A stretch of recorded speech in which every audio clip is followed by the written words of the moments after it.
یہ ساری آج شیلز یہ دیکھ لیں، ٹیئر گیسنگ شیلز، یہ ساری کل شام سے یہ صرف میرے گھر میں جو پڑے ہیں، یہ ہمارے گھر کے اندر جو شیلز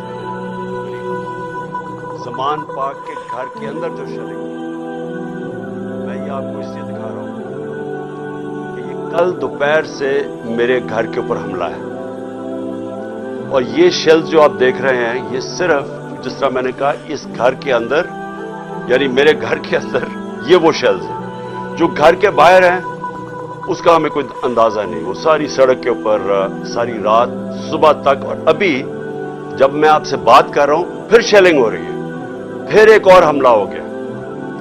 تو میں اپنی قوم کے سامنے ایک سوال رکھنا چاہتا ہوں کہ یہ کون سا میں نے اتنا بڑا جرم کیا تھا کہ میرے گھر کے اوپر حملہ، کبھی کسی پولیٹیکل لیڈر کے گھر کے اوپر اس طرح شیلنگ نہیں ہوئی. اور وہ عورتیں تھیں، ہمارے نوجوان تھے، ان کے اوپر جس طرح اٹیک کیا گیا، اس کی کوئی تو کیا وجہ تھی؟ میرا جرم کیا تھا؟ جرم یہ تھا، ذرا میں آپ چاہتا ہوں غور سے سنیں میرا جرم کیا تھا. ایک کیس لگا ہوتا ہے توشہ خانہ کا، جو توشہ خانہ کا کیس میرے اوپر ایک الزام لگایا گیا، اور شکر ہے اللہ کا کہ وہ الحق ہے، وہ توشہ خانہ کا سب کے سامنے اب ریکارڈ آ گیا. میں چیلنج کرتا ہوں کہ جب یہ کیس سنا جائے گا، اگر کسی نے ساری چیزیں جائز طریقے سے، یعنی جائز طریقے سے، توشہ خانہ کا مطلب ہوتا ہے کہ جو آپ پریزنٹ آپ کو جب گفٹس ملتی ہیں تو ان میں سے جو آپ رکھنا چاہتے ہیں ایک قیمت ادا کر کے لے لیتے ہیں، وہ آپ کی پراپرٹی بن جاتی ہے. یہ توشہ خانہ ہے، اور یہ 70 سال سے یہی ہے. اور یہ جو کہتے ہیں کہ وہ اچھا جی وہ آپ کو کوئی بڑا تحفہ ملا تھا، اسٹیٹ گفٹ، جو آپ چیز خریدتے نہیں ہے توشہ خانہ کی، وہ آکشن ہو جاتی ہیں، وہ کوئی عجائب گھر میں نہیں رکھی جاتی. تو میرے اوپر پورا انہوں نے میڈیا ٹرائل چلوایا، اسی کے اوپر کیس کر دیے، اور اب اللہ کا کرم ہے کہ ان ساری چیزیں ان کی سامنے آ گئی ہیں. اور ابھی آپ کو پتہ چلے گا جب وہ دیکھیں گے کہ انہوں نے چوری کی ہے توشہ خانہ سے، اور انشاءاللہ وہ سامنے آ جائے گا. اب توشہ خانہ کا کیس لگا F8 کی کچہری میں. F8 کی کچہری میں 2 دفعہ بم دھماکے ہو چکے ہیں. وہ اس کو آپ کی جو سیکیورٹی ہے وہ پروٹیکٹ ہی نہیں کر سکتے. وہ جگہ ایسی ہے کہ وہاں وکیل بھی شہید ہوئے، وہاں ججز بھی شہید ہوئے، ادھر ہی جب 2 دفعہ دہشت گردی ہوئی. تو جب وہاں اس کو پروٹیکٹ کر ہی نہیں سکتے، اور خود انٹیریئر منسٹر کہہ رہا ہے کہ میری جان خطرے میں ہے، انٹیریئر منسٹری کہہ رہی ہے کہ میری جان کو خطرہ ہے. ایک میرے اوپر حملہ ہو چکا ہے. مجھے پتا ہے کہ جو لوگ آج بیٹھے ہوئے ہیں یہ اقتدار میں، جو شہباز شریف اور رانا ثناء اللہ، یہی انہوں نے ہی پہلا میرے اوپر کیا تھا، اور ایک اور ایجنسیز کے آدمی نے. اب وہی پاور میں بیٹھے ہیں، خطرہ ان سے ہے. تو میں ایک چیز مانگی کہ مجھے سیکیورٹی دے ادھر جانے کے لیے، اور اگر سیکیورٹی نہیں دے سکتے تو میرا ادھر کر دیں کیس جدھر مجھے سیکیورٹی ملتی ہے. جب سے میری ٹانگ ٹھیک ہوئی ہے، میں 2 دفعہ ایک لاہور ہائی کورٹ گیا اور ایک اسلام آباد، کوئی سیکیورٹی نہیں تھی، کوئی پروٹیکشن نہیں تھی. اور پھر میں واضح کر دوں کہ یہ انپریسیڈنٹڈ ہے کہ ایک ایکس پرائم منسٹر کو قاتلانہ حملہ ہوتا ہے، اس کے بعد اس کو سیکیورٹی نہیں ملتی. اس کے لیے اس وجہ سے ہم نے عدالت میں گئے ہوئے ہیں کہ ہمیں سیکیورٹی دو، اور اس جج نے میرے اوپر وارنٹ نکال دیا. اب یہ وارنٹ کیا ہے؟ جس کے لیے پولیس آئی ہوئی تھی. میں یہ ذرا سارا آپ کو سمجھانا چاہتا ہوں کہ یہ جو ساری ابھی بھی شیلنگ ہو رہی ہے، یہ پولیس کا اور کوئی کام نہیں ہے، پوری فوج کی فوج آئی ہوئی ہے، رینجرز آئے ہوئے ہیں کہ اس طرح کوئی دہشت گرد یا زمان پاک میں بیٹھا ہوا ہے. وارنٹ صرف یہ تھے کہ آپ کو پولیس عدالت میں پیش کرے، یہ ہے وارنٹ. جس عدالت میں اس لیے نہیں جا سکا کیونکہ سیکیورٹی کا ایشو تھا، عدالت نے پیش کرنا، یہ پولیس نے وہاں پیش کرنا تھا.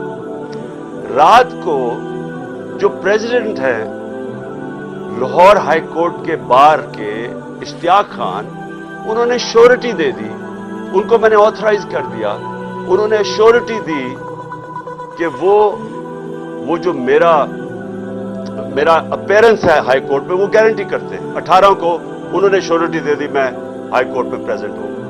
تو جب انہوں نے شورٹی دے دی تو وہ پولیس آفیسر جو مجھے اریسٹ کرنے آیا تھا اس کو شیورٹی مل جاتی، وہ کیس اس کو انتظار کرنا چاہیے، تو میں نے فیصلہ کر لیا کہ میں عدالت جا رہا ہوں، اس لیے تو وہ آیا تھا مجھے اریسٹ کرنے۔ اور یہ قانون ہے، یہ جو کوڈ آف کرمنل CCP جسے کہتے ہیں کہ کوڈ فار کرمنل CRPC جو کوڈ ہوتی ہے جو جس کے تحت یہ قانون بنا ہوا ہے، اس کا سیکشن 75 کہتا ہے کہ یہ اگر کر دیں تو پولیس آپ کو اریسٹ نہیں کرتی، تو وہ رات لے کے پھر رہا اشتیاق خان یہ اب شیورٹی، اور پولیس والا ہی نہیں مل رہا۔ وہ کیوں نہیں مل رہا؟ کیونکہ انہوں نے فیصلہ کیا ہوا تھا میرے اوپر یہ اٹیک کرنے کا۔ اب یہ میں آپ کو دکھا رہا ہوں کہ یہ صرف شیلز نہیں ہیں، یہ گولیاں آپ کے سامنے ہیں، یہ گولیاں چلائی انہوں نے یہاں۔ یہ گولیاں چلانے والے ایک آدمی کو عدالت میں پیش کرنے کے لیے نہیں آتے۔ ان کے عزائم، یہ جو اوپر سارے بیٹھے ہوئے ہیں جنہوں نے پہلے ہی مجھے قتل کرنے کی کوشش کی تھی، ان کے عزائم یہ نہیں تھے کہ عمران خان نے یہ عدالت میں کہ وہ کہہ رہے کہ میں پہنچوں گا، اس کے باوجود یہ حملہ کر رہا اور ابھی تک حملہ ہو رہا ہے۔ ان کا مقصد کچھ اور ہے۔ لندن کے اندر پلان بنا، وعدے کیے گئے نواز شریف سے،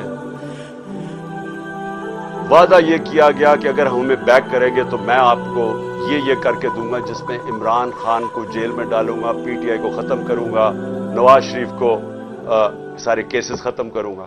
یہ پلان تھا پورا، یہ پلان بڑی دیر سے پتہ ہے، میں بتاتا جا رہا ہوں آپ سب کو۔ اس پلان کے تحت یہ گیم چل رہی تھی۔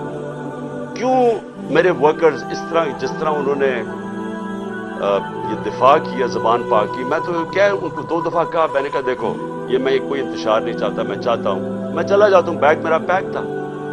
لیکن سارے کارکنوں کا کیا مسئلہ تھا؟ ان کو پتا تھا کہ جب سے ہماری حکومت گئی ہے، ہمارے لوگوں کو تشدد کیا گیا جیل میں، کسٹوڈیل ٹارچر کہتے ہیں اس کو، جیل کے اندر تشدد کیا گیا۔ اعظم سواتی، شہباز گل، ہمیں پتہ ہے ارشد شریف سے کیا ہوا، ہمیں پتہ ہے سوشل میڈیا کے لڑکوں سے کیا ہوا، اور ہمیں پتہ ہے کہ وہ درویش، وہ جو اسپیشل انسان تھا جس کے پاس پیار کے علاوہ کچھ تھا ہی نہیں، ذل شاہ سے کس طرح انہوں نے اٹھایا اور اسے تشدد کر کے قتل کر کے سڑک پہ پھینک گیا۔ تو وہ سارے فکر کر رہے تھے کہ دیکھیں اگر انہوں نے یہ آپ سے لے گئے ایک دفعہ آپ کو، تو یہ آپ سے بھی یہ کریں گے، اس لیے انہوں نے رات سے وہ مقابلہ کر رہے ہیں، صرف اس وجہ سے۔ سو میں آج یہ پوچھنا چاہتا ہوں، میں وہ جو اپنے آپ کو نیوٹرل کہتے ہیں ان سے پوچھنا چاہتا ہوں کہ مجھے یہ بتائیں کہ رینجرز کو بھیجنے کا کیا کام تھا؟ میرے دیوار کے اوپر رینجرز چڑھ رہے تھے، اندر آنے لگے تھے۔ میں کون سا جرم کیا کہ رینجرز کو یہاں اٹیک کروایا میرے اوپر؟ اور جب رینجرز اور ہمارے لوگوں کا آمنا سامنا ہوگا تو کیا کوئی قوم سمجھے گی کہ ہماری اسٹیبلشمنٹ نیوٹرل ہے؟ اور کیا یہ کرنا چاہیے کہ رینجرز یعنی فوج کو اور عوام کا آمنا سامنا کروانا چاہیے؟ جب TLP آ رہی تھی اسلام آباد کی طرف تو مجھے تب آرمی چیف نے کہا تھا کہ ہم بالکل فوج کو سیولینز کے سامنے نہیں لے کے آئیں گے۔ تو اب کیوں آ رہی ہے؟ کیا وجہ ہے؟ کون سا جرم ہے؟ کیا جرم کیا میں نے؟ اور کیا وجہ ہے کہ اس طرح کی بے دردی سے، جس طرح کا ابھی تک سب کو یہ جو شیلز مارے گئے، گولیاں چلائی گئی ہیں، یعنی یہ کیا جمہوریت ہے؟ کیا ہم نے کبھی ہمارے 3.5 سال میں کبھی کسی کے اوپر 3 لانگ مارچز دی، پروٹیسٹ تھے، کیا ہم نے کبھی کسی کے اوپر یہ کیا؟ تو یہ کیا وجہ ہے؟ اس کے پیچھے کیا ہے؟ ہم سب سوال پوچھ رہے ہیں، ہم سب حیران ہیں کہ اس سب کا مقصد کیا ہے؟ چاہتے کیا ہے؟ کیا یہ وہ ساری وہی ایک تسلسل ہے کہ کسی طرح تحریک انصاف کو دیوار سے لگاؤ، لیکن اس سے بھی زیادہ عمران خان کو مائنس کرو بیچ میں سے، اس لیے پکڑنے آئے تھے؟ اور دیکھیں، میں آج اپنی ساری قوم کے سامنے کہہ رہا ہوں کہ دیکھیں، میں نے پوری کوشش کی ہے جب سے میری گورنمنٹ گرائی گئی ہے کہ کوئی میری وجہ سے اس ملک میں انتشار نہ ہو۔ ہم نے سارے پرامن 70 جلسے کیے، سب پرامن۔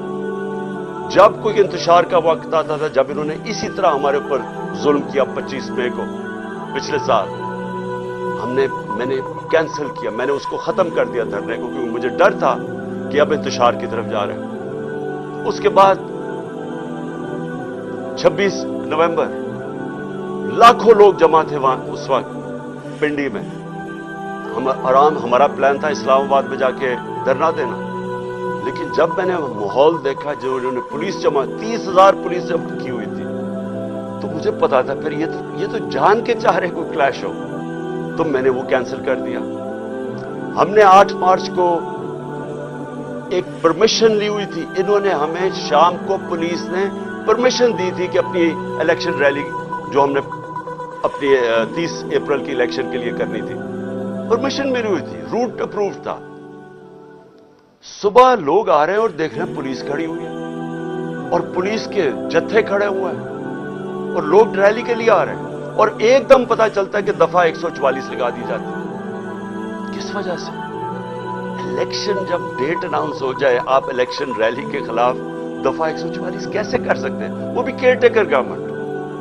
اور اس کے بعد شیلنگ شروع ہو جاتی ہے, جس طرح اب آتے ساتھ ہی شیلنگ, ڈرانا دھمکانا مارنا. اور اس میں ضلع شاہ کا جس طرح قتل کیا گیا, تو اس کے بعد جب اگلے دن ہم نے وہ کیا, پھر سے انہوں نے جب بین کیا اور ان کا خیال تھا کہ ہم پھر سے ریئیکٹ کریں گے, میں نے پھر کینسل کیا, کیونکہ مجھے پتا تھا ہمارے لوگوں کو غصہ تھا جو ضلع شاہ سے, سب اسے پیار کرتے تھے. تو اس لیے ہم نے کینسل کی, ہم نے پوسٹ پون کی تاکہ کوئی انتشار نہ ہو. اب مجھے بتائیں, رات سے جب مجھے پتا چلا کہ اچھا یہ وارنٹ آ گئے ہیں تو چلے میں شیورٹی دے دیتا ہوں, وہ بانڈ سائن کر دیتا ہوں میں اس کے ساتھ, اشتیاق خان کے ساتھ, پریزیڈنٹ لاہور بار ہائی کورٹ بار ایسوسیشن. پھر کیا چیز رہ گئی تھی, کیا وجہ ہے؟ ابھی تک حملے ہو رہے ہیں, عدالت کے اندر ہمارا کیس پڑا ہے, عدالت میں ہم گئے ہوئے ہیں اسلام آباد میں اور لاہور میں, اور ابھی تک یہ شیلنگ رینجز نے پھر اٹیک کر دی. اور مجھے ابھی بھی نہیں سمجھ آئی کہ میرے گھر کی دیواروں سے کود کے اندر آ رہے تھے. کیا کوئی کمانڈو ایکشن کرنا تھا کہ عمران خان کو پکڑ کے لے جانا تھا؟ کیا مذاق کر رہے ہیں اس ملک کے ساتھ. اور میں آخر میں افسوس سے کہنا چاہتا ہوں کہ دیکھیں, یہ ملک کو ادھر آپ لے کے جا رہے ہیں, اور جو بھی اس وقت پاور میں بیٹھے ہیں, میں آپ کو یہ بتا دوں کہ ملک کو ادھر لے کے جا رہے ہیں کہ یہ میرے ہاتھ سے بھی چیز نکل جائے گی. اب یہ جو لڑکوں نے, یہ تھوڑے سے تھے, جس طرح انہوں نے وہاں کھڑا ہو کے ٹیئر گیسنگ سب کے باوجود اتنی بھاری پولیس کی نفری اس کے سامنے کھڑے ہوئے ہیں, صرف اس خوف سے کہ چیئرمین کو اٹھا کے لے جا کے یہ پھر جیلوں میں تشدد کریں گے. اور خوف یہ ہے کہ انہوں نے قتل کرنے کی کوشش کی تھی اور یہی اب جیل میں لے کے جا رہے ہیں. کسی کو اعتماد نہیں ہے ان مجرموں کو, یہ جرائم پیشہ لوگ ہیں, کسی کو ان کے اوپر اعتماد نہیں ہے. تو میں سوال یہ پوچھتا ہوں کہ جو اس وقت اقتدار میں بیٹھے ہیں, جو پاور میں ہیں, جو پاور کنٹرول کرتے ہیں پاکستان کی, اور وہ یہ نہیں ہے یہ جو رانا ثناء اللہ اور یہ جو شہباز شریف ہے جن کے پاس پاور ہے, کیا کوئی فکر ہے آپ کو پاکستان کی؟ کیا آپ کو فکر ہے کہ یہ ملک جا کدھر رہا ہے؟ کیا آپ کو فکر ہے کہ میں اگر آپ جب بھی مجھے پکڑ لیں گے کیا ہوگا؟ جیل میں چلا جاؤں گا. زندگی موت اللہ کے ہاتھ میں ہے, عزت ذلت اس کے ہاتھ میں ہے, کیا کر لیں گے؟ اور زیادہ پارٹی طاقت میں آئے گی, لیکن اس کا جو نتیجے میں رد عمل آئے گا وہ کیا فائدہ ہوگا پاکستان؟ کس کو نقصان ہوگا؟ جس ملک کی معیشت ابھی بیٹھ چکی ہے, بھی بیکاروں کی طرح پیسے مانگتے پھر رہے ہیں, ملک سکڑتا جا رہا ہے, مہنگائی آسمانوں پہ ہے, مہنگائی ایسی مہنگائی پاکستان کی تاریخ میں نہیں آئی, تنخواہ دار طبقہ پس گیا. بیچاروں کے پاس اس وقت حالات یہ ہیں کہ ان کا 2 ہفتے کے اندر ان کے پاس تنخواہیں ختم ہو جاتی ہیں. اس ماحول کے اندر انتشار پھیلانا, کیا یہ کوئی پاکستانی سوچ رکھے؟ یہ تو کوئی دشمن ایسے کرے ملک کے ساتھ, تو یہ ہمارے ہاتھ سے گیم نکل جائے گی. یہ جو حرکتیں ہو رہی ہیں یہ میری, اب یہ جو باہر لڑکے ہیں یہ میری نہیں سن رہے, جب ان کے اوپر یہ انتشار ہو رہا ہے اور یہ جو شیلنگ ہو رہی ہے وہ میری نہیں اب بات سنتے, وہ اب میرا کوئی کنٹرول ان کے اوپر نہیں ہے. اور جس طرح کی اب بمباری اور یہ سب کے ہاتھ سے نکل جائے گا. اس لیے میں کہنا چاہتا ہوں اپنی عدلیہ سے سب سے پہلے کہ دیکھیں امید صرف اب ہمیں آپ پہ رہ گئی ہے. یہ جرائم پیشہ لوگ جو گورنمنٹ میں بیٹھے ہیں یہ تو کوشش کر رہے ہیں کہ 80 کیسز کر دیے ہیں, یہ تو کیسز بڑھتے جائیں گے.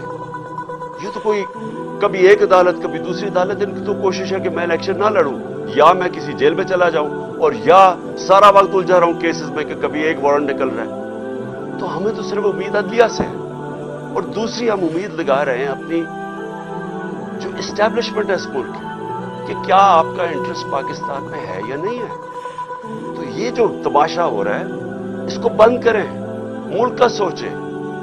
یہ جو بھی پلان ہے لندن کا اس کے اوپر نہ کام کریں, یہ ملک تباہی کی طرف جا رہا ہے.